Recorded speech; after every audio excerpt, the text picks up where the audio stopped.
Number part first है हमारा, ये रियल नंबर पार्ट 2 है, ठीक है। अगर इससे पहले वाला पार्ट आपने नहीं देखा है तो पहले देख लें, उसके बाद इस पर आएँ, ठीक है। मैंने डिस्क्रिप्शन में लिंक दे दिया है, आप वहाँ से दे सकते हैं या फिर मेरे चैनल पर जाके भी देख सकते हैं, ठीक है। अब मैं समझाता हूँ स्टार्टिंग से। कंपोजिट नंबर क्या होता है? कंपोजिट नंबर होता है a number having more than 2 different factors, वो नंबर जिसके 2 से ज़्यादा अलग अलग गुणनखंड हों। अब ये फैक्टर या गुणनखंड क्या होता है? किसी नंबर के वे सभी नंबर जिनसे इस नंबर पर्टिकुलर नंबर में डिवाइड चला जाए, यानी 4 में किस किस से भाग जाता है? 1 से, 2 से और 4 से, इसके अलावा तो किसी जाता नहीं है। तो ये तीनों के तीनों इस 4 के गुणनखंड या इंग्लिश में फैक्टर कहलाते हैं, ठीक है।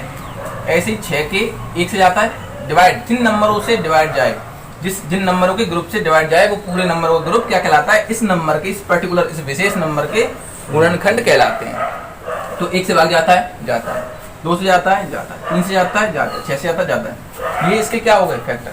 9 के देखो, 1 से जाता है, हाँ, 3 से जाता है, हाँ, 9 से जाता है। तो ये सब क्या होगा इसके फैक्टर, ठीक है। इनसे और किसी 9 में किसी और नंबर से जाता नहीं है तो इसके अलावा फैक्टर होंगे नहीं। तो अब बात थी कि कंपोजिट नंबर क्या था, फैक्टर समझ में आ गया। कंपोजिट नंबर ये था कि उस ऐसी संख्या जिसके 2 से ज्यादा भिन्न अलग अलग, ये बात ध्यान रखना, अलग अलग गुणनखंड हो। तो 1, 2, 3 मिला कितने हो गए? 3 गुणनखंड हो गए। तो 4 के 3 गुणनखंड हो गए, 2 से तो ज्यादा ही है, और तीनों के तीनों अलग अलग हों। ये भी बात ध्यान रखना कि तीनों के तीनों या जितने भी गुणनखंड हो उतने अलग अलग हो, भिन्न हो। तो भिन्न है 1, 2, 4 अपने आप में अलग है, और 2 से ज्यादा भी है, तो इसका मतलब ये कंपोजिट नंबर है। सेम 6 के फैक्टर कितने हैं? 1, 2, 3, 6। चारों के चारों गुणनखंड यानी कि फैक्टर अलग अलग हैं, डिफरेंट हैं, और 2 से ज्यादा हैं। 9, 1, 3, 9, 2 से ज्यादा हैं और अलग अलग हैं, इसलिए जो है 9 क्या है? कंपोजिट नंबर है, ठीक है। अब ऐसे ही इसको देखते हैं प्राइम नंबर को। अ नंबर हैविंग ओनली 2, केवल 2 अलग अलग गुणनखंड हो। यहाँ पर भी डिफरेंट वर्ड इंपॉर्टेंट है कि 2 गुणनखंड हों और दोनों के दोनों भिन्न हों। फैक्टर्स आर में लिखा नहीं है यहाँ पे। फैक्टर क्या होने चाहिए? 1 होना चाहिए और इटसेल्फ खुद होना चाहिए। मतलब या तो फैक्टर जो होंगे 2 ही तो बचे, 2 गुणनखंड होंगे, तो एक तो वो खुद होगा और एक जो है इटसेल्फ होगा, 1 होगा और इटसेल्फ होगा, खुद होगा। तो 2 के फैक्टर क्या हैं? 1 और 2। 3 के फैक्टर क्या हैं? 1 और 3। इसके अलावा कोई और फैक्टर है नहीं। तो ऐसे नंबर जिनके 2 ही गुणनखंड हो और वे दोनों कौन कौन से हों? एक तो 1 हो और एक वो खुद हो, तो ऐसे नंबर क्या कहलाते हैं? प्राइम नंबर कहलाते हैं, ठीक है। जैसे 5 के फैक्टर क्या होंगे? 1 और 5 प्राइम नंबर हो गया। 7 के फैक्टर क्या होंगे? 1 और 7, ये क्या हो गया? प्राइम नंबर होता है। तो 2 फैक्टर अलग अलग हों, 2 ही हों, केवल 2 हों, यहाँ ओनली वर्ड इंपॉर्टेंट है कि केवल 2 हों, तो वो प्राइम नंबर होते हैं। अब मैंने 2 नोट पॉइंट लिखे हैं, इसको देखना ध्यान से कि 1 is neither prime nor composite. 1 यानी कि 1 ना तो प्राइम होता ना कंपोजिट। सर ऐसा क्यों? सर ऐसा इसलिए, मैंने कहा था कि डिफरेंट फैक्टर हों। तो अगर हम 1 को यहाँ देखेंगे, 1 के फैक्टर क्या होंगे? 1 इंटू 1 इंटू 1 इंटू 1। 1 के फैक्टर तो 1 से ज्यादा होंगे, ठीक है, और 1 भी होगा और खुद भी होगा। और मान लो हम 2 ही ले रहे हैं, केवल मान लो इतने लेंगे सर, 1 इंटू 1 लेंगे, तो 1 से 2 फैक्टर मान लो 2 लिख रहे हैं, 1 इंटू 1, तो डिफरेंट कहाँ है? चलो 1 हो गया। यहाँ पे बच्चों के दिमाग में क्वेश्चन जरूर आ रहा होगा कि 1 और वो खुद हो तो गया सर, कंडीशन फुलफिल कर तो रहा है प्राइम नंबर की। 1 का फैक्टर क्या है? 1 और वो खुद, लेकिन मैंने डिफरेंट भी तो बोला है।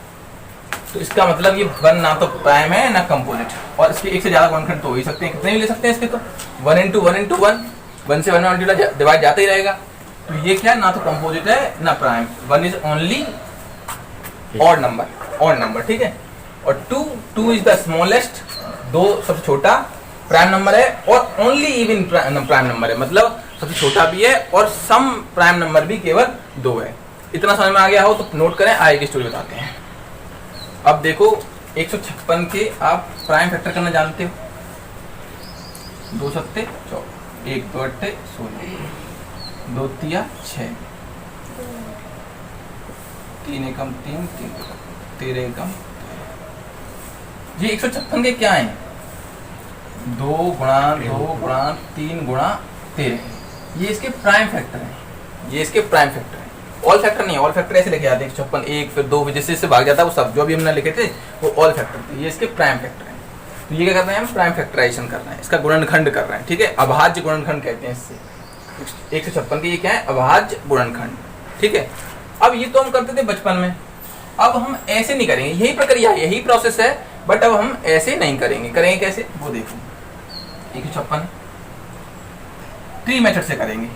ये प्राइम मेथड था, प्राइम फैक्टराइजेशन मेथड, ठीक है, और ये ट्री मेथड है ये भी बचपन से ही। तो 2 सत्ते 14, 1 2 8 16, 2 3 6, 1 2 9 18, 3 एकम 3 3 2 9, 13 एकम 13, ठीक है। जो इधर वाले आ जाते हैं ये सब क्या कहलाते हैं, इसके प्राइम फैक्टर। देखो 2 गुणा 2 गुणा 3 गुणा 13, 2 गुणा 2 गुणा 3 गुणा 13, ये इसके क्या हो गए, प्राइम फैक्टर। बस करना ऐसे ही है। सर ऐसा क्यों करना है, एक को लिखेंगे क्योंकि प्राइम नंबर नहीं होता एक, ठीक है। सर ऐसे क्यों कर रहे हैं, इसमें क्या समस्या है, क्योंकि अब जो सवाल आता है ये इस फॉर्म में आएगा, ट्री मेथड का जो मैंने बताया अभी, उस मेथड पे ये क्वेश्चन बन के आएगा। एक तो क्वेश्चन नंबर बताओ, ये नंबर क्या था, ये नंबर क्या था। तो क्या करेंगे हम, पहले ऐसे चले थे, अब ऐसे चलेंगे। हमेशा स्टार्टिंग ऐसे क्वेश्चनों की नीचे से होगी।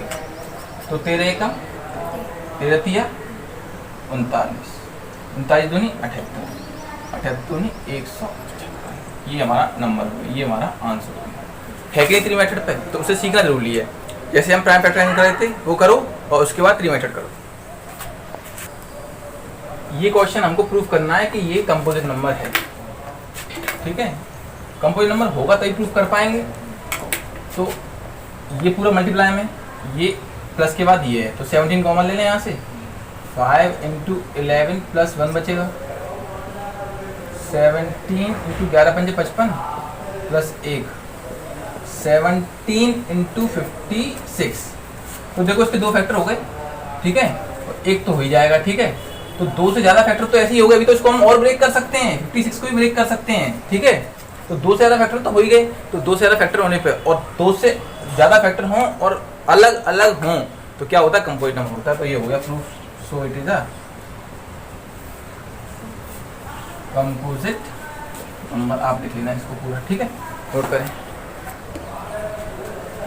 अब इसका मैं चाहता हूँ निकालना एलसीएम और एचसीएफ, दोनों निकालना चाहता हूँ, तो निकल जाएगा। पहले एलसीएम निकालते हैं, 140 154, एलसीएम से निकालते हैं साथ साथ रख के, 2 सत्ते 14, 214, 1 2 सत्ते 14, 7 एकम 7, 7 एकम 7, 7 एकम 7, 5 दूनी 10, ये जाएगा नहीं, 2 एकम 2, ये जाएगा नहीं, और 11 एकम 11।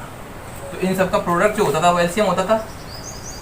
11 दूनी 22, 22 पंजे 110, 110 × 14, तो 0 11 चौक 44 की 4 हासिल 4, 11 एकम 11 4 15, ये इसका एलसीएम हो गया, ठीक है।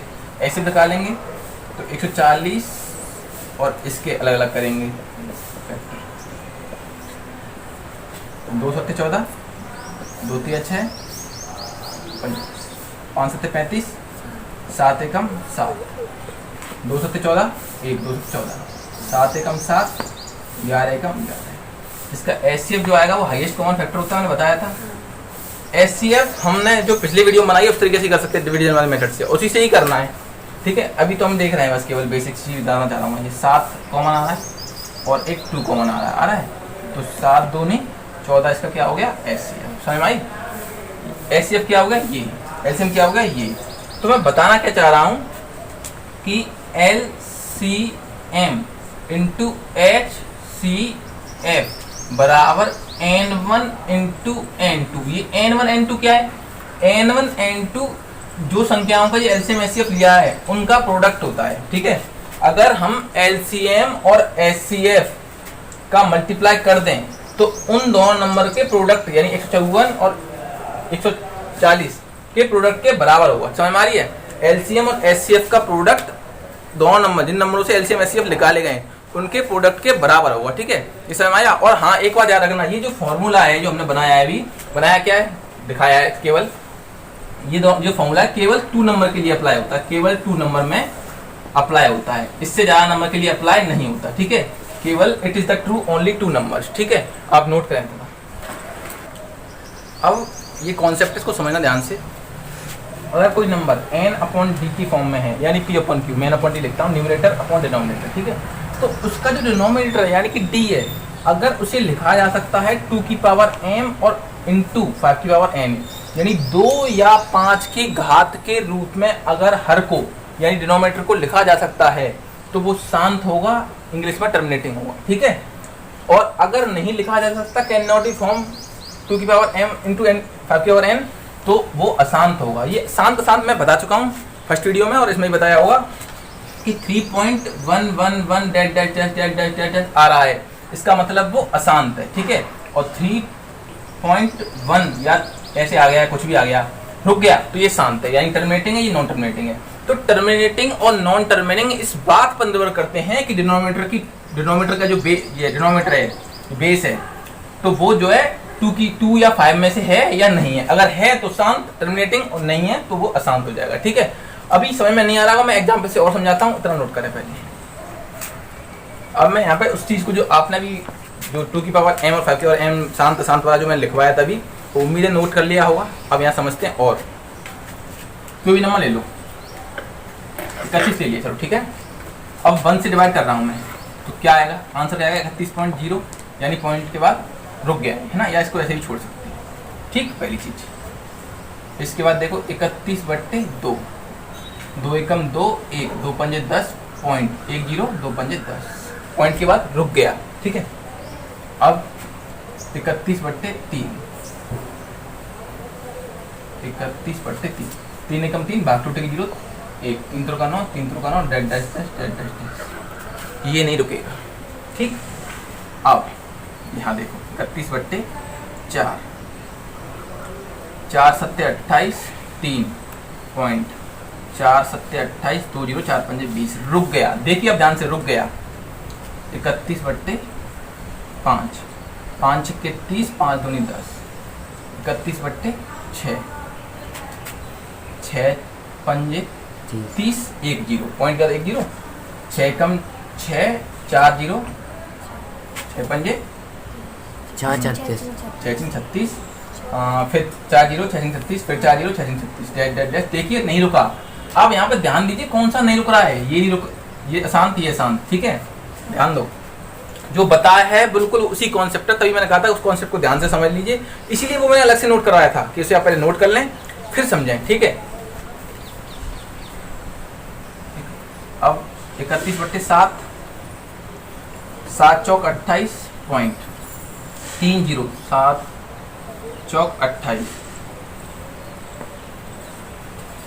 7 चौक 28, 3 0, 7 चौक 28, फिर से 3 0, 7 चौक 28, 7 चौक 28, ऐसा हो नहीं सकता, 7 से डिवाइड करते 7 चौक 28, 3 पॉइंट रखे हुआ, 3 का 0 लगेगा, 7 चौक 28, फिर 3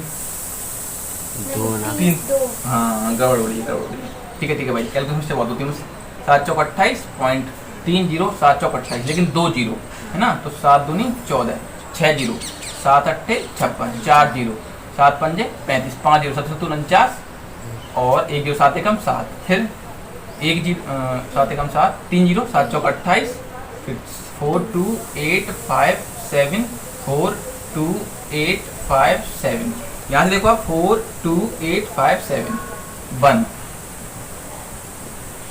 यहाँ से रिपीट होना शुरू हुई है, 4 2 8 5 7 1, 4 2 8 5 7 1, यानी कि ये रिपीट हो रहा है, मतलब यहाँ पर पूरा डिजिट का ग्रुप रिपीट हो रहा है, ठीक है। रिपीट तो फिर भी हुआ, ठीक है। देखो कब रिपीट हो रहा है, समझ में कब रिपीट हो रहा है, जब 2 और 5 की पावर नहीं है, यहाँ पे 1 था, तो इसका मतलब क्या 2 की पावर 0 या 5 की पावर 0 कह सकते हैं, तब भी रिपीट नहीं हुआ। 2 की पावर 1, ये 2 की पावर 1 था, तो रिपीट नहीं हुआ, मतलब रुक गया, यानी शांत हो गया, टर्मिनेटिंग हो गया, ठीक है। यहाँ पे 2 की और 5 की पावर हम नहीं लिख सकते थे, इसलिए ये रिपीट हुआ, ठीक है। ऐसे यहाँ 4 का मतलब क्या होता है, 2 की पावर 2, तो 2 की पावर 2 पर रिपीट नहीं हुआ, 5 की पावर 1 मतलब रिपीट नहीं हुआ यहाँ, क्योंकि ये 2 की वजह से रिपीट नहीं हो रहा है, ये 3 की वजह से रिपीट हो रहा है, क्योंकि इसका मतलब है 6 का मतलब 2 इंटू 3, यानी 2 इंटू 3 की पावर में, वो 2 इंटू 5 की पावर तो नहीं है, तो इसका मतलब ये रिपीट नहीं हुआ, इसलिए हुआ किसकी वजह से, 3 की वजह से। सेम यहाँ पे 7 की बेस की वजह से, 7 की पावर 1 है इसलिए रिपीट नहीं हुआ। आप ऐसी 8 का देख सकते हैं, तो इसका तो 2 की पावर 3 होता है, तो 8 3 24.70, 8 8 64, 60, 8 7 56, 40 8 5 40, रुक गया, कंप्लीट डिवाइड हो गया, क्योंकि 2 की पावर 3 है ये इसलिए, ठीक है। और 9 से देखो, 9 3 27 40, 9 चौक 36 40, 9 चौक 36, 9 चौक 36, ये रिपीट हुआ। तो आप यहाँ देख पा रहे हैं जो मैंने बताया उसी कॉन्सेप्ट पे बेस है कि 2 या 5 की पावर होगी तो वो रिपीट नहीं होगा, शांत हो जाएगा, टर्मिनेटिंग हो जाएगा। अगर 2 या 3 की 5 की पावर में से 2 या 5 की पावर के बिना है तो वो रिपीट अवश्य होगा, ठीक है। उम्मीद है समझ में आ गया होगा, इतना आप इतना समझ लें, पहले नोट कर लें। अब ये हमने कुछ एग्जाम्पल लिए हैं जिससे आपको और क्लैरिफिकेशन आ जाएगी, ठीक है। इसका मतलब क्या है, 3/5 की पावर 2 इंटू 10 को क्या कर सकते हैं हम, 5 इंटू 2, तो इसका मतलब 3/5 की पावर 3 इंटू 2 की पावर 1 में है कि नहीं है। किसी पावर कुछ नहीं होती तो 1 पावर तो होती है ना, किसी की पावर कुछ नहीं होगी तो 1 तो होगी, तो 1। इसका मतलब ये शांत होगा अशांत, ये शांत होगा यानी कि टर्मिनेटिंग होगा, ठीक है। टर्मिनेटिंग को टीच लिख रहा हूँ, ठीक है, क्लियर है समझ में। तो क्यों हुआ, क्योंकि अभी और पता है अभी क्या कुछ बच्चे इसमें डिवाइड लगाएंगे कि 250 से डिवाइड कर देख लो, वो तो पता नहीं आएगा। उस वो क्वेश्चन में खुद कहेगा कि डिवाइड किए बिना डिवाइड किए, बिना कैलकुलेशन किए आपको बताना है कि टर्मिनेटिंग हुआ या नॉन टर्मिनेटिंग। तो ये हमने सिखाया इसलिए कि हमको देख के ही सवाल में समझ में आ जाए कि ये टर्मिनेटिंग हुआ या नॉन टर्मिनेटिंग। ऐसे सवाल हैं, एक्सरसाइज लगाइए, करिए, फिर समझ में और आएगा। तो इसका मतलब ये क्या है, शांत क्यों है, क्योंकि 5 की पावर और 2 की पावर में है। ऐसे ही सेम इसे करेंगे तो 2 की पावर 2 इंटू 3 में कर लेंगे, ये 100% अशांत होगा यानी नॉन टर्मिनेटिंग होगा। क्यों होगा, क्योंकि इसमें 3 आ गया, नॉन टर्मिनेटिंग होगा, ठीक है। सेम इसको देखते हैं, 7 ब्रेक कर लो बस डिनोमिनेटर को और कुछ मत करो।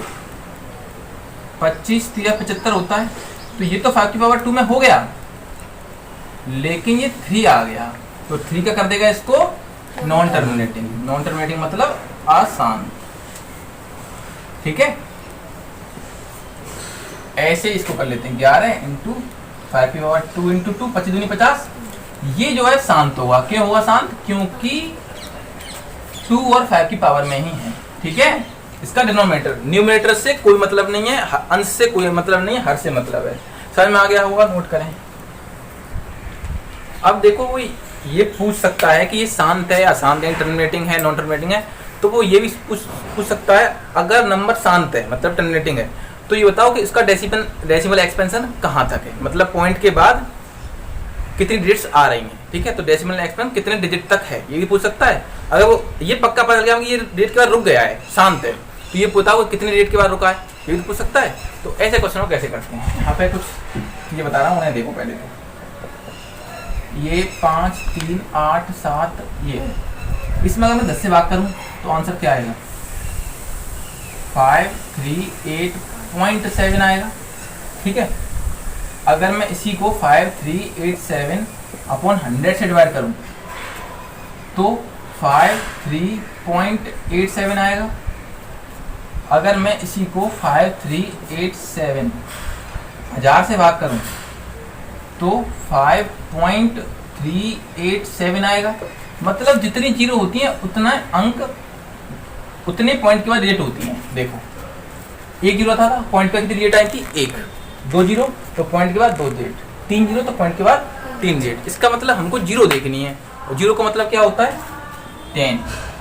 जीरो का मतलब क्या होता है, ये सब 10 ही तो है, 10 10 10 10 इंटू 10 इंटू 10 10 इंटू 10 10 इंटू 1 नहीं 10 केवल।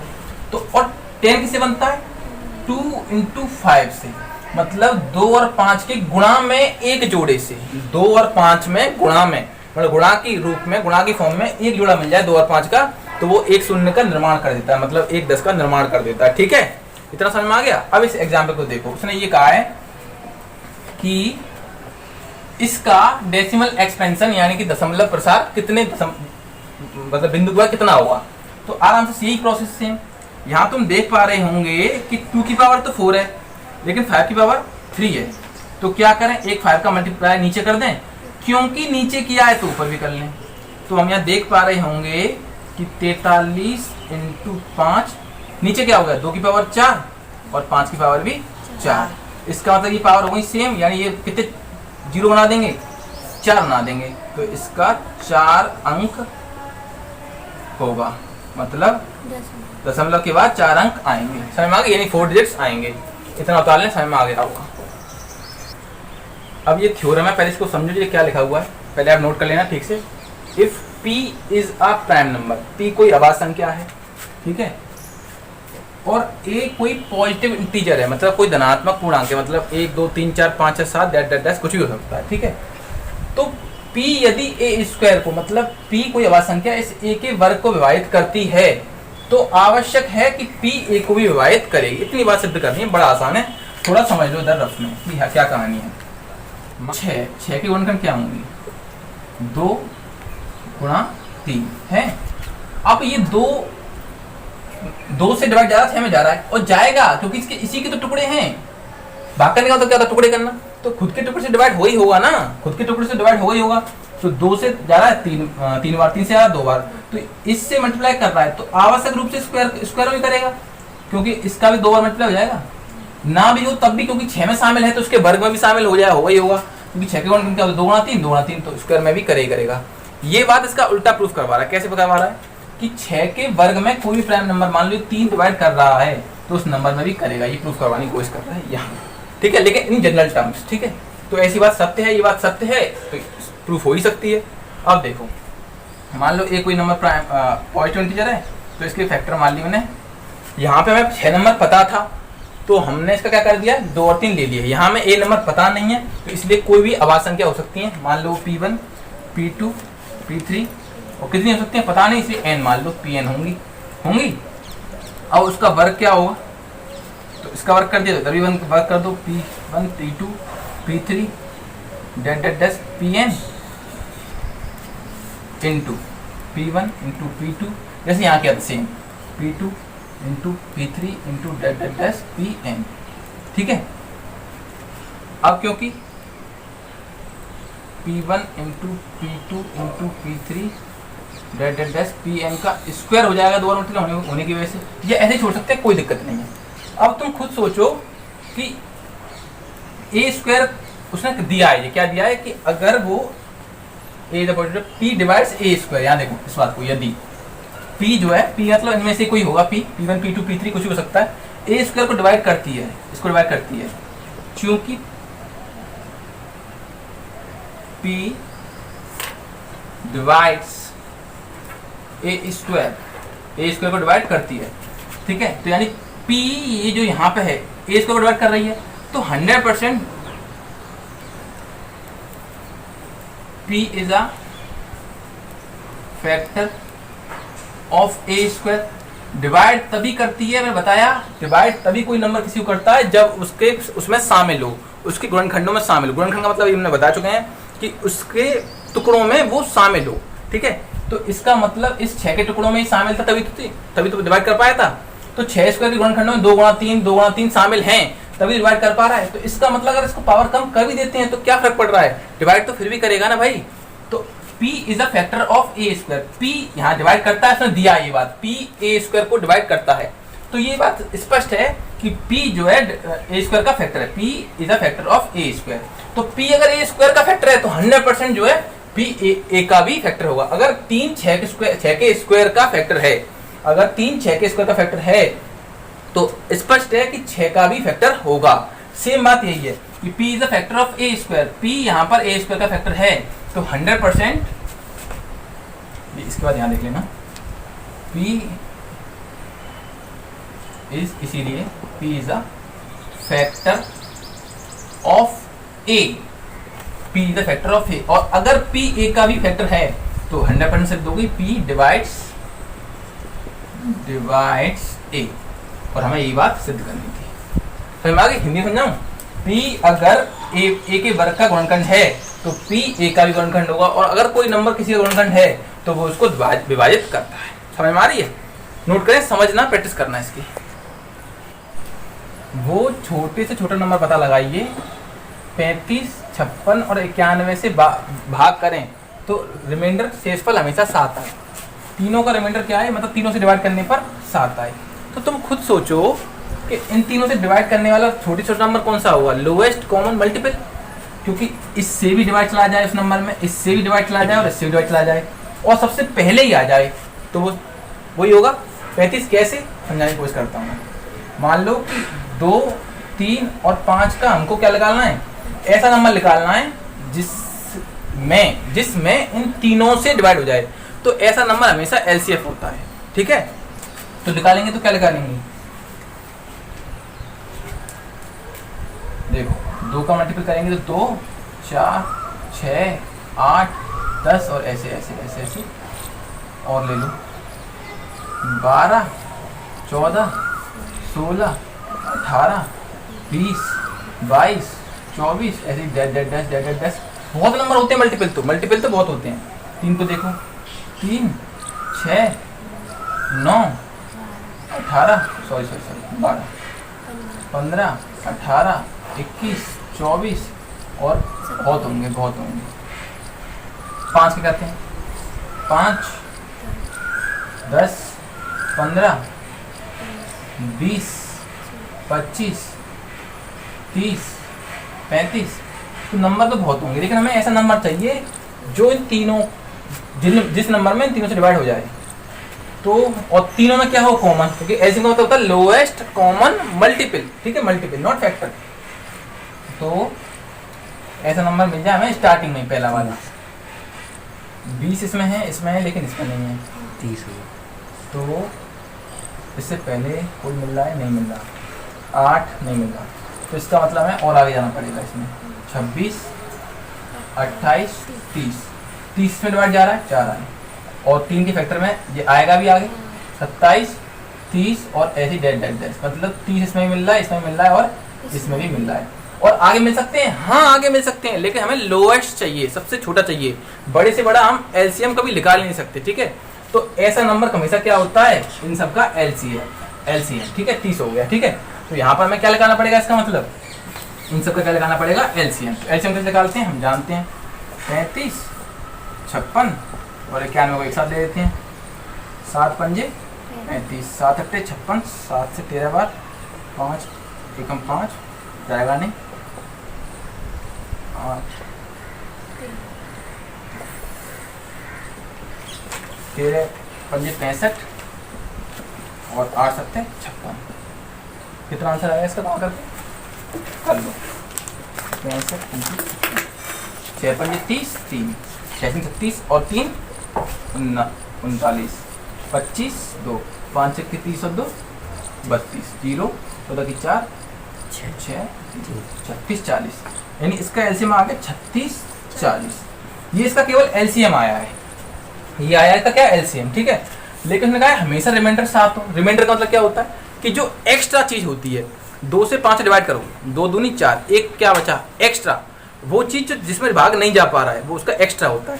तो इसमें 7 जोड़ दो तो ये वो नंबर हो जाएगा 36 47, जिसमें इससे इन तीनों से डिवाइड करने पर रिमाइंडर 7 बचे, ठीक है। रिमाइंडर क्या बचे 7। तो यही हमें चाहिए था, उसने यही पूछा था, समझ आ रही है। सबसे डिवाइड चला जाए वो होता है एलसीएम, रिमाइंडर पूछे तो उसको जोड़ दो, एलसीएम निकाल दो, ठीक है। मैंने फर्स्ट वीडियो में एचसीएफ भी जो है डिवाइड वाले सिखाए हैं, ठीक है, ये वाले रिमाइंडर वाले सिखाए हैं एचसीएफ भी, और एलसीएम भी अब सिखा रहा हूँ, इसे नोट करें, समझ में आ गया होगा। अब ये क्वेश्चन है 19 सवालों पे लिया है मैंने ये क्वेश्चन, और अच्छा क्वेश्चन, सुनो पढ़ो इसको। Find the largest number of 5 digit, 5 अंकों का बड़ा से बड़ा नंबर, सबसे बड़ा नंबर जिसमें इन तीनों से डिवाइड हो जाए। इन तीनों से डिवाइड हो जाए मतलब क्या, एलसीएम की बात कर रहा है, तो इन तीनों का एलसीएम तो हमने निकाला ही था अभी 36 40। ये तो वो नंबर हो गया जी कि इन तीनों से डिवाइड हो जाए, कंप्लीटली डिवाइड हो जाए। कहानी है कि बड़े से बड़ा चाहिए, बड़े से बड़ा, और बड़े से बड़ा मैंने अभी बताया, समझाते वक्त जब एग्जाम्पल लेके समझाया था तो मैंने ये समझाया था कि बड़े से बड़ा नंबर हम निकाल ही नहीं सकते, लेकिन उसने एक बाउंडेशन लगा दी कि 5 डिजिट का, तो 5 डिजिट का तो निकाल सकते हैं। तो 5 डिजिट का बड़े से बड़ा नंबर क्या होता है, ग्रेटेस्ट नंबर ऑफ 5 डिजिट